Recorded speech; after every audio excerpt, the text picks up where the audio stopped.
Alléluia. Alléluia. Nous bénissons le Seigneur qui nous a fait vivre ces temps d'adoration dans sa présence et qui veut maintenant nous parler pour structurer notre foi, structurer notre vie. Donc nous allons lire deux textes qui vont porter cette exhortation. Le premier, c'est dans Romains, chapitre 5, versets 6 à 11. Le deuxième, qui est un peu décalé sur les calendriers liturgiques, puisqu'en principe, c'est le texte qu'on lit dans les environs pascals. L'objet de ma prédication m'a incité d'utiliser ces textes alors que nous nous cheminons vers Noël. C'est bizarre que je vienne avec un texte qui y a un peu lieu de ce qui se passe à Pâques. Mais vous comprendrez pourquoi. Donc, Matthieu chapitre 27, versets 45 à 54. Alors, je commence par le texte de Romains, l'épître.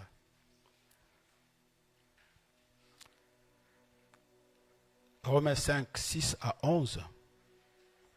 Car lorsque nous étions encore sans force, Christ, au temps marqué, est mort pour des impies. Retenez les mots. Les morts pour des impies. À peine mourrait-on pour un juste. Quelqu'un peut-être mourrait-il pour un homme de bien. Mais Dieu prouve son amour envers nous, en ce que, lorsque nous étions encore pécheurs, Christ est mort pour nous.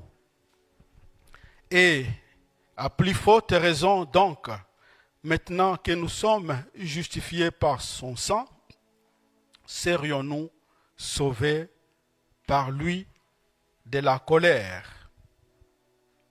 Car si lorsque nous étions ennemis, nous avions été réconciliés avec Dieu par la mort de son Fils, à plus forte raison, étant réconciliés, serons-nous sauvés par sa vie.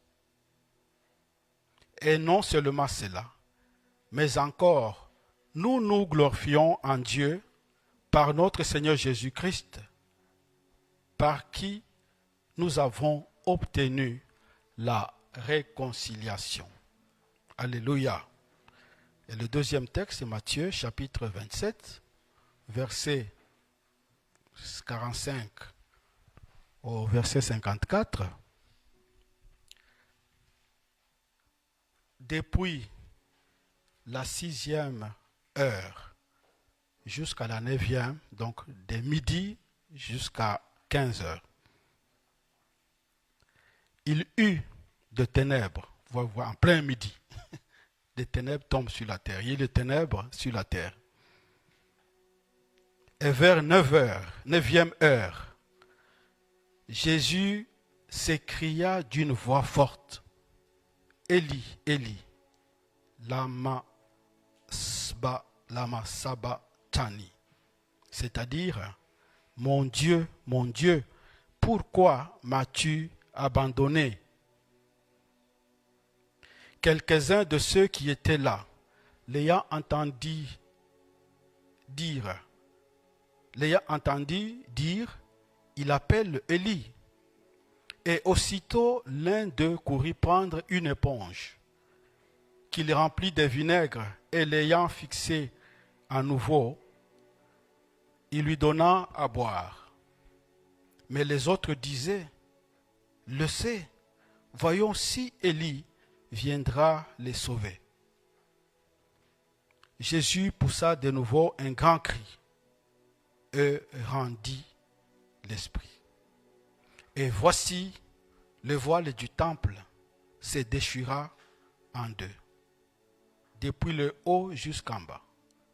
la terre trembla, le rocher s'effendirent, les sépulcres s'ouvrirent, et plusieurs corps de saints qui étaient morts ressuscitèrent. Étant sortis des sépulcres, après la résurrection de Jésus, ils entrèrent dans la ville sainte et apparurent à un grand nombre de personnes. Le centenier et ceux qui étaient avec lui regardaient Jésus, ayant vu le tremblement de terre. Et ceux qui venaient d'arriver furent saisis d'une grande frayeur et dirent, assurément, cet homme était le Fils de Dieu. Amen. Prions. Nous voulons nous remettre encore à ta grâce ce matin. Toi, comme sur la tombe où l'ange est venu rouler la pierre qui t'est bloquée, qui créait obstacle à ta résurrection, tu es venu aussi rouler les pierres de notre vie pour que nous puissions accéder à ta glorieuse présence. Merci notre Dieu, puisque nous voulons vivre jour après jour le miracle de ta présence, des obstacles que tu as ôtés pour venir communier infiniment avec nous, ton peuple. Cette communion qui est pour nous source de vie, cette communion qui est pour nous source d'accès à l'arbre de la vie, cette communion qui est pour nous résurrection. Alors permets que, Père, avant même d'écouter toutes ces paroles, que tous ces miracles continuent à bouillonner en nous pour nous faire vivre à la dimension de la spiritualité que tu as mis en nous. Oui, nous t'appartenons. Et tu nous fais vivre les mystères du ciel. À toi seul la gloire, au nom de Jésus. Amen.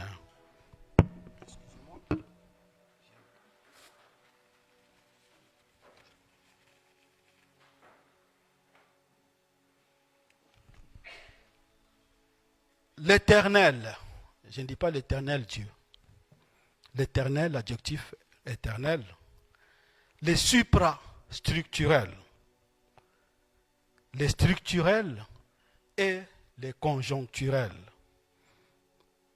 L'Éternel, les suprastructurels, les structurels et les conjoncturels. Vous me direz, mais le pasteur vient avec du charabia. Qu'est-ce qu'il veut nous dire pour nous tous? Non, je ne viens pas avec du charabia, vous découvrirez. Je n'avais pas trouvé d'autres mots pour traduire les réalités que je vais vous transmettre ce matin. Mais j'espère qu'avec les explications que je donnerai, les messages pourraient facilement passer et vous pourriez facilement me comprendre. L'Éternel, les suprastructurels, les structurels et les conjoncturels, ces groupes d'adjectifs que j'ai choisis n'a rien d'autre intérêt que de nous faire comprendre que lorsque nous parlons des obstacles sur notre chemin vers la gloire de Dieu, les obstacles sur notre chemin vers la vie, les obstacles sur notre chemin pour vivre la présence de Dieu, sur ce chemin, nous avons confronté et nous confrontons les obstacles qui sont d'ordre éternel, les obstacles, un mot que j'ai créé, qui sont d'ordre suprastructurel, mais les obstacles structurels et les obstacles conjoncturels.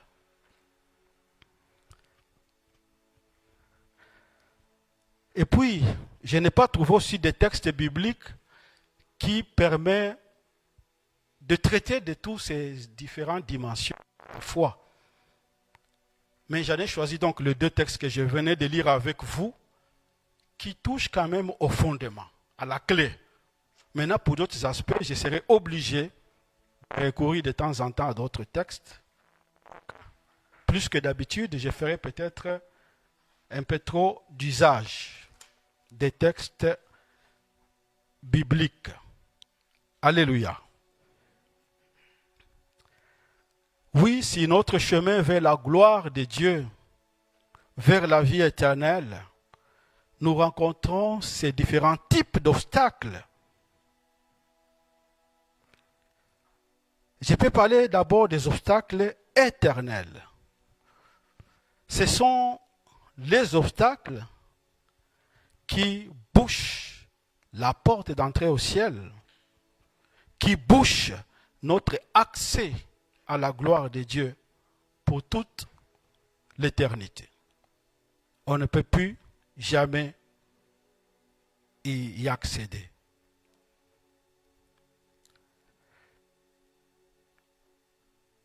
Pour parler maintenant des obstacles suprastructurels, j'y reviendrai. Il me faut d'abord essayer de vous expliquer les obstacles structurels et conjoncturels. Pour vous tous, et vous m'excuserez, j'ai manqué des termes théologiques ou bibliques pour illustrer ce que je veux illustrer. Voilà pourquoi, au moins l'obstacle éternel, c'est le terme biblique, mais structurel, ce n'est pas tellement biblique, j'ai emprunté ça de l'économie et des sciences politiques. Alors, il me faut d'abord vous expliquer un peu les structurels et les conjoncturels avant de revenir sur les suprastructurels.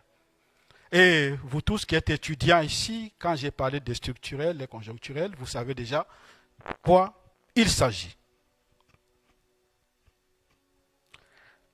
En économie, quand on parle des réformes structurelles ou des changements structurels, ce sont des changements ou des réformes qui ont une incidence de plusieurs années à long terme sur notre vie ou sur la vie de la société.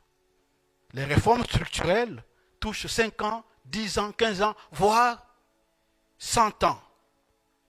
Et quand un État fait cela, on dit qu'il fait les réformes qui changent la structure des choses. Qu'est-ce que je peux donner comme exemple? Ma famille est confrontée à la famine. Nous n'avons pas de quoi manger. Je suis pauvre.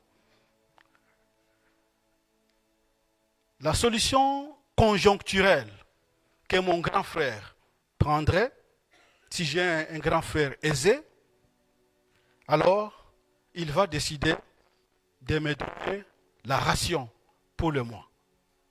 Donc, il me donne 3000 dirhams. Voilà, pour prendre soin de ta famille. Avec ces 3000 dirhams, je peux manger pendant tout le mois. Voilà. Mais ce qui est bizarre, c'est que les mois terminés, donc les grands frères doivent encore revenir m'aider encore. Donc, dans ces cas-là, les grands frères utiliseraient les solutions conjoncturelles parce que ce sont liées aux circonstances. Ça passe. Oui, je mange pour un mois, mais après un mois, je dois encore venir vers toi pour demander. Alors, mon grand frère, s'il a une bonne situation, peut dire non. Au lieu que je continue chaque fois à venir lui donner l'argent, comme j'ai une bonne situation, je vais m'arranger, lui trouver un petit boulot. Alors, il va trouver un ami, voilà. Est-ce que tu peux embaucher mon petit frère? Il m'embauche. Et en m'embauchant, je commence à avoir un salaire. Avec ce salaire, je peux maintenant prendre soin de ma famille, non pas pendant un mois maintenant, pendant une année, 2 ans, ou jusqu'à ce que j'aurai la retraite. Donc, vous voyez la différence entre les conjoncturels et les structurels. Les structurels, c'est sur le long temps. Ça me permet donc, chaque mois, maintenant, je suis libre de vivre moi-même. Alors que les conjoncturels, bon, ce sont des situations donc qui passent. Oui, dans notre vie avec Dieu, nous sommes butés aussi à des obstacles structurels qui ont des incidences sur de long terme sur notre vie, ou alors nous côtoyons des obstacles conjoncturels. Je reviendrai aux obstacles suprastructurels bientôt. Mais commençons donc par parler d'abord des obstacles éternels qui jonchent sur notre chemin. Ces obstacles qui obstruent la porte du ciel pour toute l'éternité. Ces obstacles qui nous privent la présence de Dieu pour toute l'éternité, vous l'aurez déjà bien compris, ces obstacles sont derrière nous. Parce que ces obstacles ont existé avec notre ancêtre Adam et Ève. Quand Adam et Ève ont péché contre Dieu,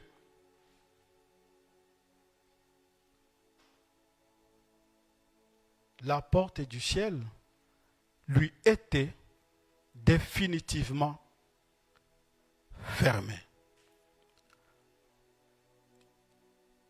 Adam et Ève ne pouvaient plus jouir de la présence glorieuse de Dieu. C'est Dieu qui marchait chaque soir, qui venait avec toute sa gloire pour le rencontrer, pour communier avec Abraham, avec Adam. Ayant commis la désobéissance, la porte lui était définitivement fermée. Et la Bible nous a donné 3 illustrations qui traduisent ce blocage éternel. 1. Dieu dit, tu mourras. Et vous savez qu'on ne meurt pas plusieurs fois. Quand on meurt, c'est fini. Donc, il dit, quand tu mangeras ces fruits, tu mourras. Donc, quand il a mangé ces fruits, il est mort définitivement. C'était pour toute l'éternité que la porte s'est fermée. Parce que celui qui meurt ne peut plus jamais ressusciter. On ne meurt pas provisoirement.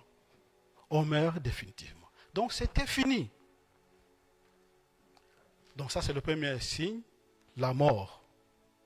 Le deuxième signe qui montre ces obstacles éternels, c'est le déguerpissement du jardin d'Éden. On l'éloigne, on les chasse de la présence de Dieu. Donc Adam et Ève s'éloignent de la présence de celui qui était la source de leur vie, qui était la source de leur gloire. Il était éloigné de sa présence. Et troisième signe, Dieu a mis le chérubin devant l'arbre de la vie pour les empêcher de ne plus jamais revenir. Ça, c'est l'obstacle éternel. Ces incidences étaient éternelles et on ne pouvait pas les modifier. Nous étions tous, l'apôtre Paul dit, toute l'humanité, ceux qui n'ont pas encore connu Jésus-Christ, sont encore sous cette condamnation jusqu'à aujourd'hui. Donc la porte du ciel est définitivement fermée. Et si dans cette salle, vous êtes dans cette situation, comprenez que la porte vous est définitivement fermée. Il n'y a pas d'excuse. La porte vous est définitivement fermée. Or Dieu, donc pour l'obstacle éternel, il n'y a que Dieu seul, et lui seul uniquement, qui peut lever cet obstacle. Nous ne pouvons rien n'y apporter. Il n'y a que Dieu seul. Donc Dieu devait se raviser pour ouvrir la voie. Heureusement, Dieu s'est ravisé. Dieu s'est ravisé très tôt déjà. Après cet échec, alors Dieu promet. Il dit, je me ravise. Je ne veux pas que vous puissiez mourir pour toute l'éternité. La descendance de la femme viendra. Il écrasera la tête. Il va vous ouvrir la porte du ciel. Et Jésus va venir véritablement l'accomplir. Lui qui est la descendance de cette femme qui vient briser la tête du serpent. Jésus va venir accomplir. Et il va donner un signe. Parce que l'apôtre Pierre va nous dire que Jésus, quand il est mort, il est descendu jusqu'où? Jusqu'aux enfers. Après avoir péché, nous étions enfermés dans l'enfer. Jésus, quand il est mort, il est descendu jusqu'aux enfers. Et c'est de là qu'il est allé ravir la clé à celui qui détenait la puissance de la mort éternelle. Il est ressorti victorieux pour nous donner la vie éternelle. Toi et moi, la condamnation éternelle a été levée. Dieu se ravisait. On peut dire Dieu s'est repenti. Il dit non, l'homme qui a péché, je ne vais pas le condamner pour toute l'éternité. Je me ravise. Donc ça, c'est l'obstacle éternel que Dieu a levé. Après cela, il y a ce que j'ai appelé les obstacles suprastructurels. C'est-à-dire, ce sont les obstacles qui sont en nous, mais qui nous dépassent. Ce sont les obstacles qui nous dominent. Les obstacles habitent dans notre vie, mais elles exercent une domination éternelle aussi sur notre vie. Et c'est lié au fait que, puisque nous avons été coupés de la présence glorieuse de Dieu, ces obstacles se sont automatiquement érigés. Parce que Dieu s'est éloigné de notre présence, ces obstacles sont automatiquement érigés. Comme le dit Romains chapitre 1er, il dit, puisque vous avez refusé de reconnaître le Seigneur, alors le Seigneur a permis que votre nature se déchaîne. Donc, les obstacles qui nous dominent, qui nous tiennent en esclavage, desquels nous ne pouvons pas faire quoi que ce soit, c'est le péché et la puissance du péché. La puissance du péché nous écrase. On ne peut pas se relever. Non seulement le péché, toutes les puissances du mal qui agissent, Satan et tous les démons, nous tiennent en esclavage. Quand on est loin du Seigneur, nous sommes tenus esclaves de toutes ces choses. Donc ce sont les puissances qui habitent en nous mais qui nous dépassent, qui vont au-delà de nos capacités.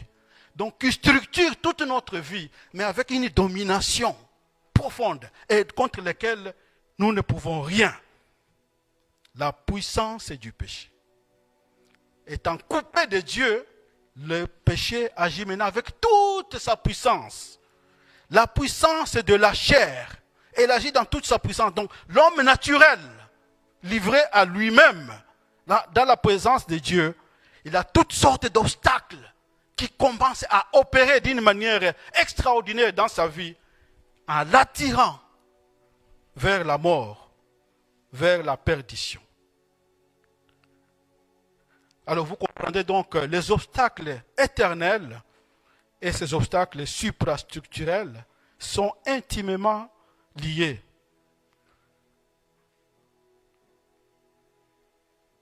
Sont liés. Et pour cela, pour les obstacles éternels, c'est Dieu seul qui est capable d'agir. Mais pour les obstacles suprastructurels, notre participation,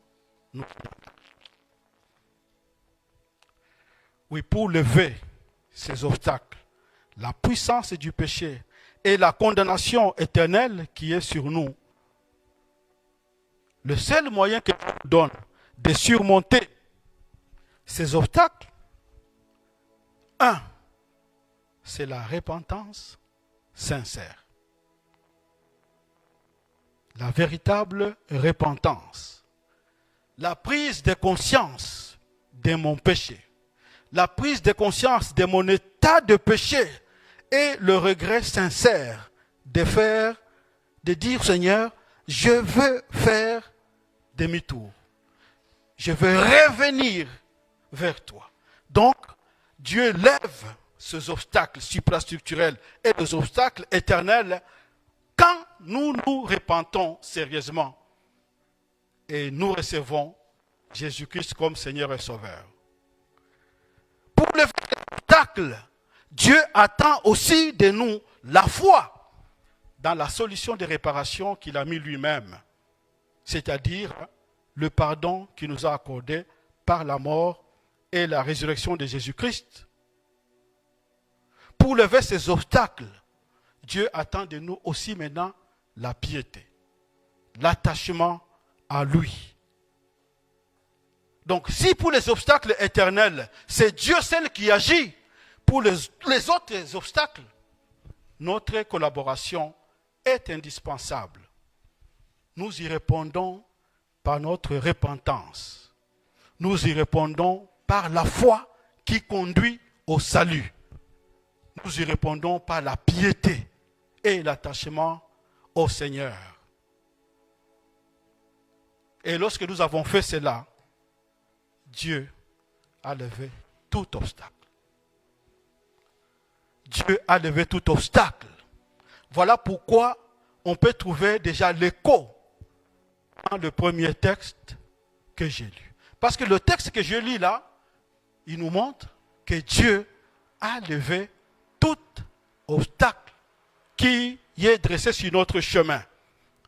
Alors nous pouvons paraphraser ce texte, là où il dit, lorsque nous étions encore sans force, lorsque nous étions encore des impies, nous pouvons le dire aussi comme ça, lorsque les obstacles éternels et suprastructurels nous tenaient encore en prison, lorsque nous étions encore des pécheurs, lorsque nous étions encore sans force, lorsque nous étions encore ennemis de Dieu. On dit sans force, ennemis de Dieu, pécheurs, impies. Il dit, lorsque vous étiez encore cela, Dieu a fait quelque chose. Dieu a donné la pause. Dieu n'a pas entendu que nous puissions nous repentir d'abord. Non, Dieu a déjà tout donné. Maintenant, il attend notre réponse. Lorsque les obstacles éternels et supranaturels nous tenaient encore, c'était encore dressé contre nous. Lorsque nous étions encore sans force, lorsque nous étions encore pécheurs, lorsque nous étions encore ennemis de Dieu, le voile du temple s'est déchiré. Le deuxième texte. Jésus est mort. Le voile du temple, Jésus n'a pas attendu que le voile se déchire en ayant vu l'autre mouvement de repentance. Non. Quand nous étions encore impies, sous la condamnation éternelle, Jésus a fait son œuvre. Le voile du temple s'est déchiré. Et quand le voile du temple se déchire, nous pouvons désormais accéder à la gloire de Dieu. Alléluia. Le voile s'est déchiré.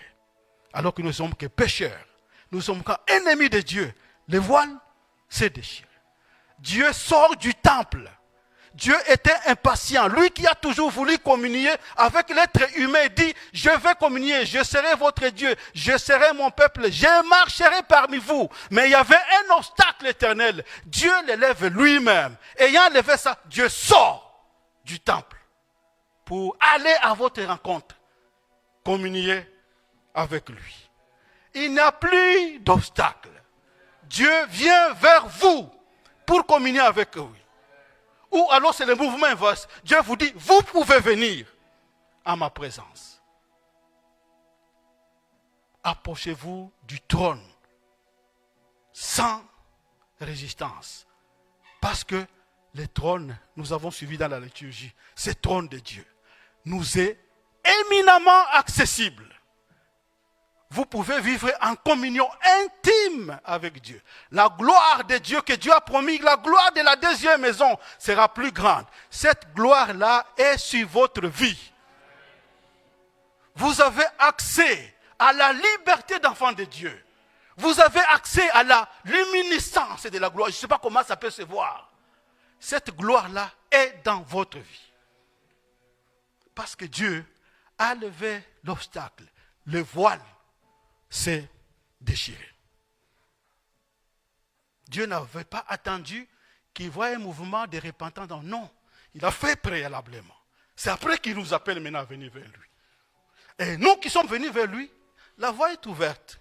Donc personne ne peut dire que non, moi j'ai les autres. Non, il n'a pas d'obstacle. Alléluia.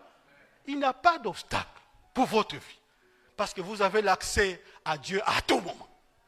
Et dans toute rappelez-vous l'exhortation que j'ai faite le vendredi passé. La parole de Dieu nous dit, c'est Éphésiens. Il dit, je veux que vous soyez remplis de la vie de Dieu jusqu'à recevoir la plénitude de Dieu.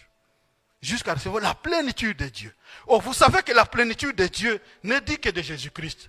On dit Dieu habitait en Jésus-Christ dans toute sa plénitude. Mais aussi on nous montre, Éphésiens chapitre 3, du verset 18 ou 19, il nous montre que non, ce n'est pas seulement Jésus. Nous, ces projets-là nous concernent nous aussi. Nous pouvons jouir de la plénitude de Dieu. Quand vous dites plénitude, c'est la complétude.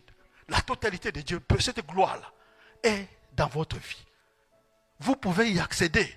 Donc, Dieu a déjà démocratisé l'accès de tout et chacun de nous à lui. Avec toute sa gloire. Non seulement Dieu nous a donné l'accès, mais Dieu nous a donné la vie. Jésus-Christ est allé jusqu'au séjour des morts. Il est allé jusqu'en enfer, qui est le sort le plus final de tout impie. C'est l'enfer, non? Tout impie, son sort final, c'est l'enfer. Jésus est allé jusqu'en enfer. Il est allé prendre la clé. Et le texte que je vous ai lu nous le montre.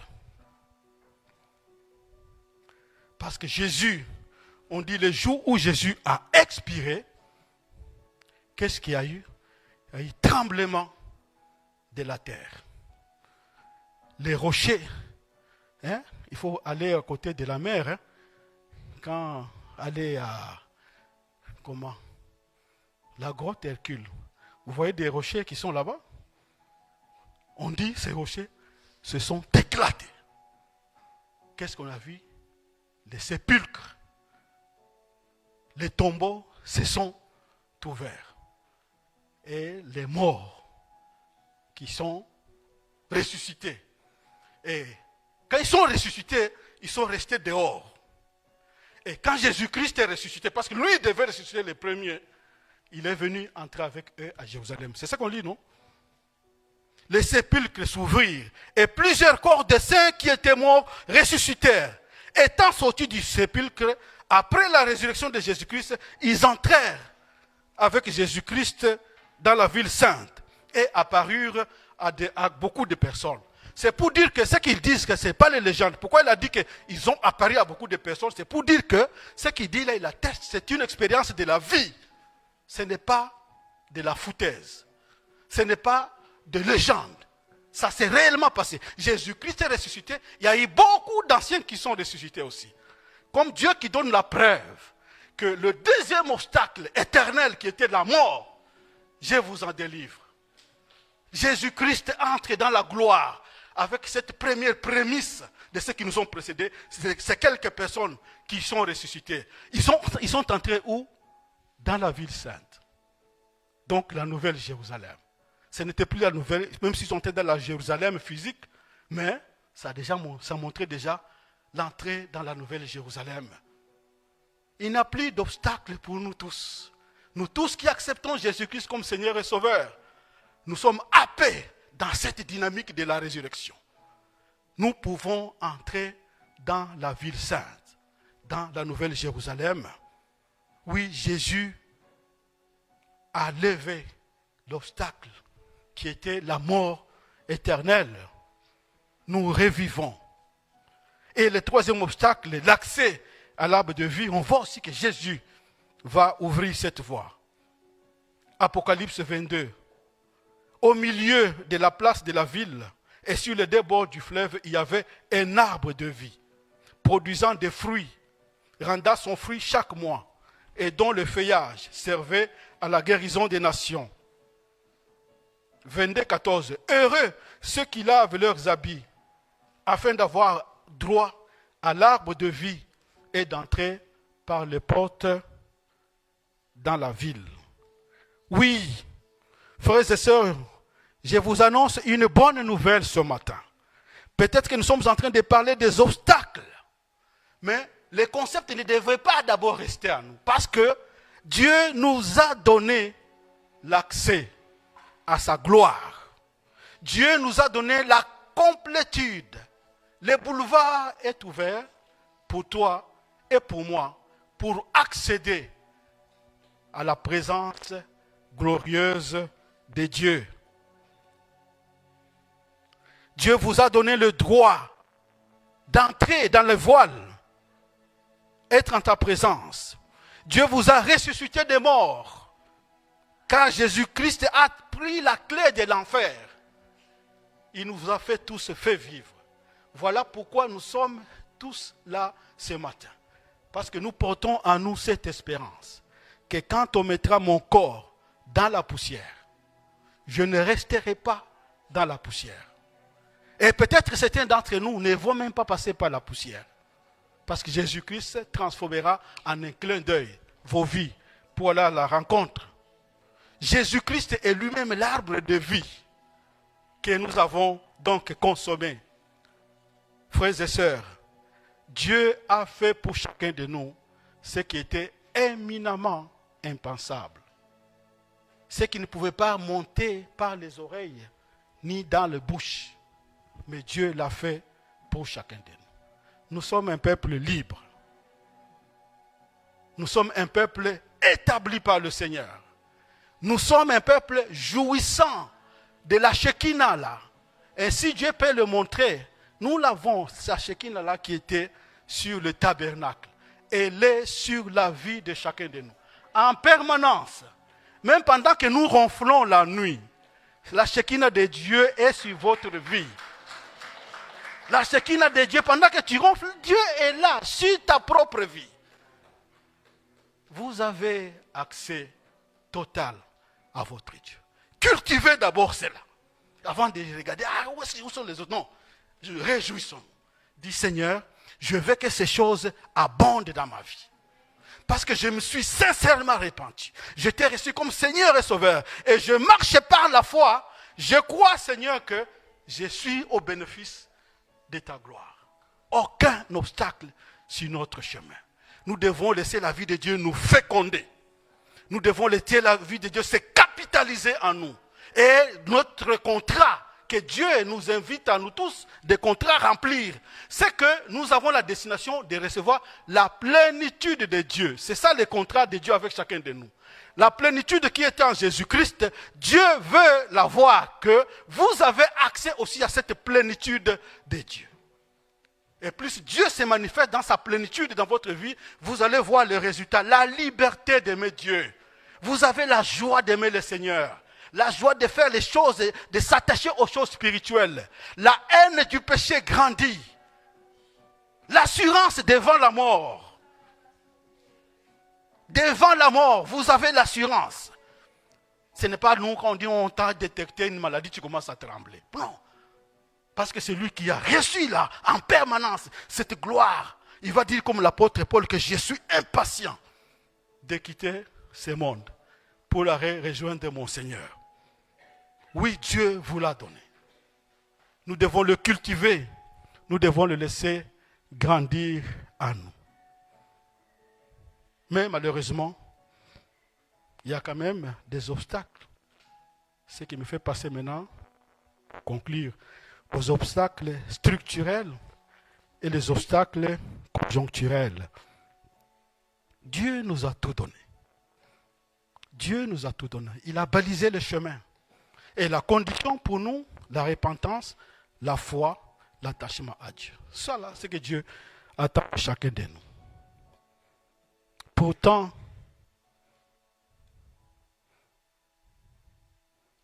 il y a des obstacles qui persistent. Ce que je peux appeler les obstacles structurels d'abord. Donc, ce sont les obstacles qui ont des incidences sur notre vie, sur de long terme. J'en ai trouvé quelques-uns.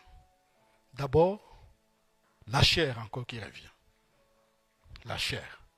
L'apôtre Paul a dit, vous avez été libérés. Vivez selon la liberté que vous avez reçue dans le Seigneur. Mais faites attention que votre liberté ne donne pas libre cours à la chair. Oui, Dieu nous a libérés. Mais il y a les choses qui demandent par la marche de sanctification que ça soit complètement neutralisé. Donc notre premier obstacle qui guette sur le long terme les effets de la chair dans notre vie. Ces effets peuvent maintenant amoindrir la gloire de Dieu dans notre vie. Non seulement l'amoindrir, à défaut, l'apôtre Paul le dit, et Pierre dit, si pour un certain moment, à cause de la connaissance de Jésus-Christ, tu avais renoncé au mal, mais si tu reviens et que tu es gagné par le mal, votre condition devient irréparable. Donc, ayant reçu la gloire de Dieu, Dieu nous demande maintenant à être disciplinés dans notre propre vie. Comment je me discipline? L'apôtre Paul dit que je traite mon corps. Alors que lui, il sait qu'il a l'accès à Dieu. L'apôtre Paul sait que lui maintenant, il dit, je suis impatient de quitter ce monde pour aller vers le Seigneur. Mais pendant qu'il est encore dans ce monde, il dit, je traite durement mon corps. Afin que je ne sois pas moi-même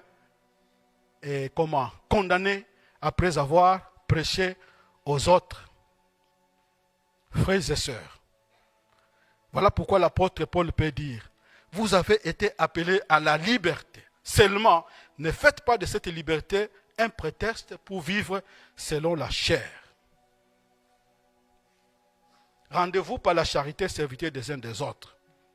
Au verset 23, il dit, ceux qui sont en Christ ont crucifié la chair avec ses passions et ses désirs.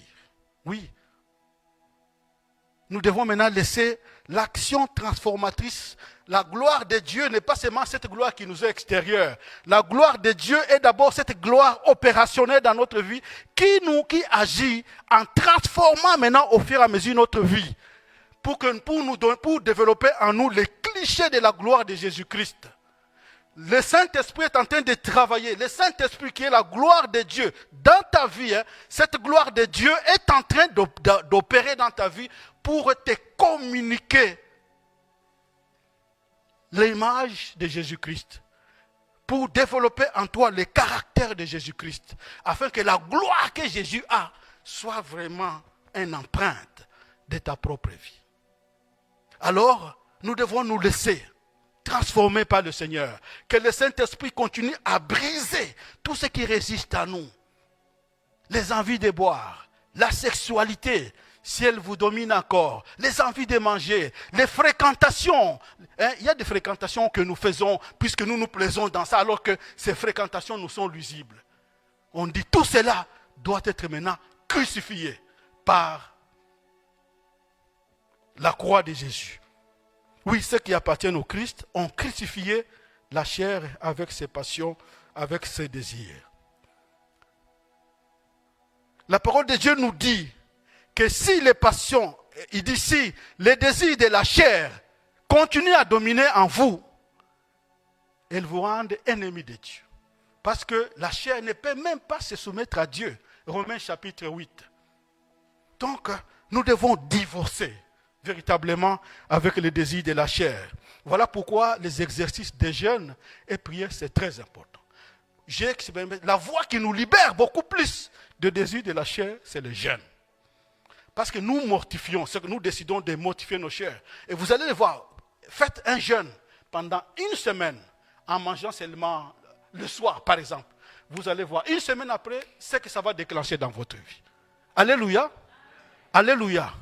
Nous aimons toujours des bonbons, des beignets, des chewing-gums, des KFC, oui. Mais ça peut devenir une porte d'entrée qui va bloquer votre vie, qui va constituer un obstacle. Alors, de temps en temps, j'ai fait un exercice volontaire, j'ai dit, Seigneur, cette semaine, je vais prier, je vais manger une seule fois le soir. Je passe mon temps dans le jeûne et la prière. Je vais subjuguer ma chair pour la soumettre au Saint-Esprit afin que la gloire de Dieu continue à opérer dans ma vie. Il y avait beaucoup de choses que j'ai citées dans les obstacles structurels. J'en cite un dernier avant de venir au conjoncturel et finir. La richesse et l'attachement au bien du monde. Dieu nous a déjà libérés. Mais la tentation des richesses du monde, non, ne nous est pas épargnée. Elle est là devant nos yeux. Nous sommes tentés. Nous sommes attachés par beaucoup de choses. Rappelons-nous de cet entretien entre Jésus-Christ et le jeune homme riche, qui était content. Il dit non, j'ai fait tout le nécessaire. Je ne vole pas, je ne fais pas ça. Il dit donc j'ai rempli les conditions pour recevoir la gloire de Dieu. Jésus dit non, ce n'est pas suffisant. Va, vends tout ce que tu viens et suis-moi. Quelle a été la réponse du monsieur? Tout triste. Qu'est-ce qui te rend toi aussi triste? Alors que vous refusez de toute cette gloire de Dieu. Qu'est-ce que Dieu te demande? Car dès qu'il te demande, tu deviens triste. Parce que tu sais que non, ça, je ne peux pas m'en débarrasser. Les péchés mignons, là, les péchés qui te dominent, que tu entretiens. Ça, non, tu ne peux pas. Seigneur, tu ne peux pas toucher ici. Oui, pour les jeunes hommes, c'était les richesses, mais nous avons chacun de nous une richesse dont tu ne veux pas se séparer. Dieu met les doigts là. Peut-être quand vous m'écoutez, en commençant par moi-même, Dieu met les doigts là. Il dit, Catherine, tu dois abandonner Albert tout de suite. Catherine, si vous êtes là, écoutez, Dieu dit, tu dois abandonner Albert tout de suite. Tu dois te séparer d'Albert. Pleure, au moins pleure. Dis, Seigneur, ce n'est pas possible, aide-moi, Seigneur. Si tu pleures, Dieu est content. Mais si tu t'en laisses dans ta vie, on verra après, tu vas mourir. Dans le long terme, si tu ne te laisses pas affranchi par ça, tu seras happé par ton passé et puis la porte, les obstacles éternels vont revenir. Ça va bloquer tout ta vie. Alors frères et sœurs, regardons dans nous quels sont les péchés mignons que j'entretiens, dont j'ai de la peine à me séparer. Prie. Aujourd'hui, dit Seigneur, puisqu'on parle des obstacles, je ne veux pas que cet obstacle continue à persister dans ma vie. Je veux que cet obstacle soit ôté. Alléluia. Et je finirai par des obstacles conjoncturels. Ça, ce sont les obstacles qui nous côtoient dans notre marche quotidienne avec le Seigneur. Dans notre marche quotidienne avec le Seigneur, ça vient toujours. Les tentations. Je ne peux pas m'empêcher d'être tenté. Un jour, j'ai surpris certains frères et sœurs qui étaient en train de discuter. Il dit, mais c'est vrai que nous sommes en train de dire de ne pas avoir des relations saines avec les sœurs. Mais si je regarde ma sœur, est-ce qu'il est impossible que j'aie une mauvaise pensée? Les gens disent non, c'est pas. Il se rendait compte, hein, c'était des très jeunes, j'étais surpris. Moi, je pensais qu'il y a nous, les adultes, ou les plus âgés un peu, qui sont. Non, c'était des jeunes. Il dit non, non, non. Il est impossible que tu vois une sœur sans avoir de mauvaises pensées. J'étais surpris, dit, ah bon, donc les jeunes aussi ont des choses comme ça. Sans avoir les mauvaises pensées. Alors ce sont ces mauvaises pensées-là. Donc, ça, ce sont les obstacles conjoncturels. Les mauvaises pensées qui nous passent par la tête. Les doutes permanents. Des fois, nous avons dit, c'est résolu par la foi. Mais les doutes nous envahissent de temps en temps. Il y a la peur. Ce sont des choses conjoncturelles qui arrivent, qui repartent, qui arrivent, qui repartent, mais c'est un combat contre lequel nous serons confrontés jusqu'à la fin de notre vie. Alors pour surmonter pour tous ces obstacles aussi, je vous ai dit la repentance, mais la foi. La foi nous permet de balayer tous ces obstacles. Au nom de la foi, dans les obstacles éternels, c'est la foi qui nous introduit. Les obstacles suprastructurels, c'est la foi qui nous en introduit. Et les obstacles, on dit, c'est lui qui croit en Jésus, il est vainqueur du monde. C'est ça, non? Donc même par rapport aux obstacles structurels ou l'attachement au bien du monde, non. Moi qui est en Christ, Dieu me donne la victoire sur le monde. Et c'est ça qui me permet aussi de lutter contre les obstacles. Jésus dira, veillez et priez. Veillez et priez. Un autre moyen pour ma vie de prière. Comment cette vie de prière est-elle assidue? Jésus pouvait dire à Pierre que je sais que ton esprit est disposé, mais il y a en toi les obstacles de la chair. Veille et prie afin de ne pas tomber en tentation. La parole de Dieu. La méditation de la parole de Dieu.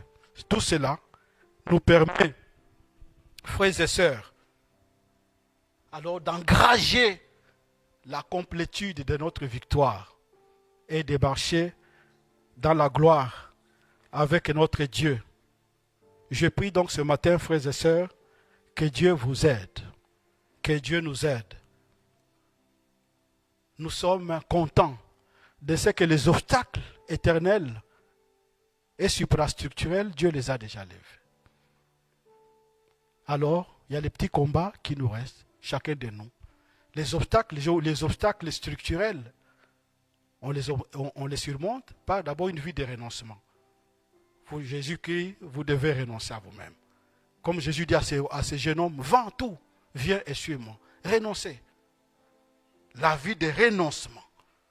Mourir à soi-même permet de paralyser les effets de la chair et les attirances du monde.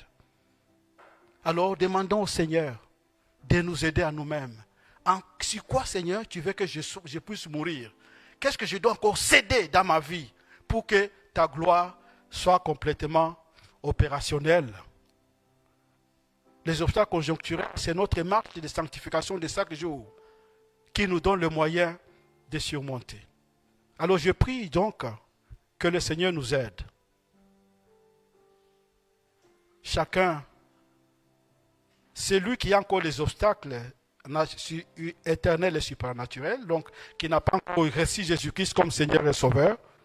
Dieu te demande maintenant de te réconcilier avec lui. Mais sinon, voyons beaucoup plus du côté des structurels et des conjoncturels, en disant au Seigneur, qu'est-ce qui domine? Qu'est-ce qui pèse encore sur moi? Oui, prends tout, Seigneur. Oui, prends tout, Seigneur. Oui, prends tout, Seigneur. Entre tes mains, j'abandonne tout avec bonheur. Oui, prends tout, Seigneur. Oui, prends tout, Seigneur. Oui, prends-toi, Seigneur. Entre tes mains, j'abandonne tout honneur. Entre tes mains, j'abandonne tout ce que j'appelle mien. Oh, ne permets à personne, Seigneur, d'en reprendre rien. Oui, prends tout, Seigneur.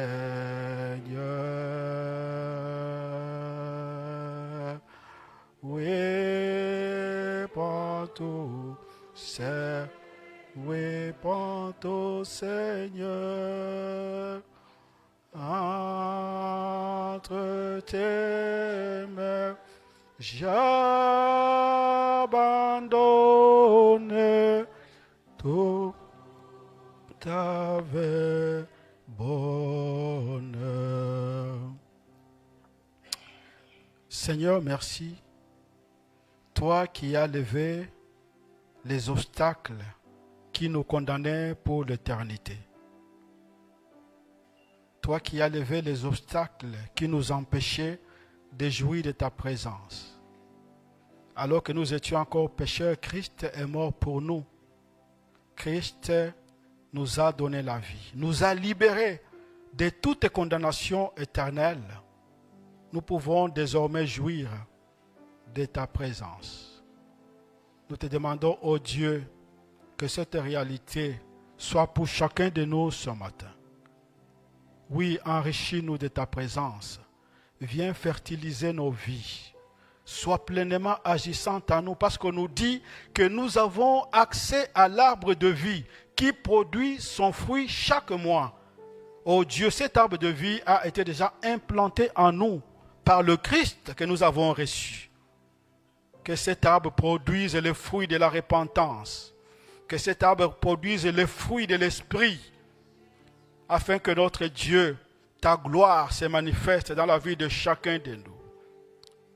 Alors que nous sommes confrontés à d'autres obstacles, à d'autres ennemis, les effets de la chair, les combats contre le monde, les péchés qui nous dominent, ô Seigneur, nous te supplions, accorde-nous, ô Dieu, cet esprit de renoncement, que nous apprenions à renoncer à nous-mêmes pour vivre pour la gloire de ton nom. Nous te supplions, Seigneur, que cela soit le cas pour mon frère et pour moi.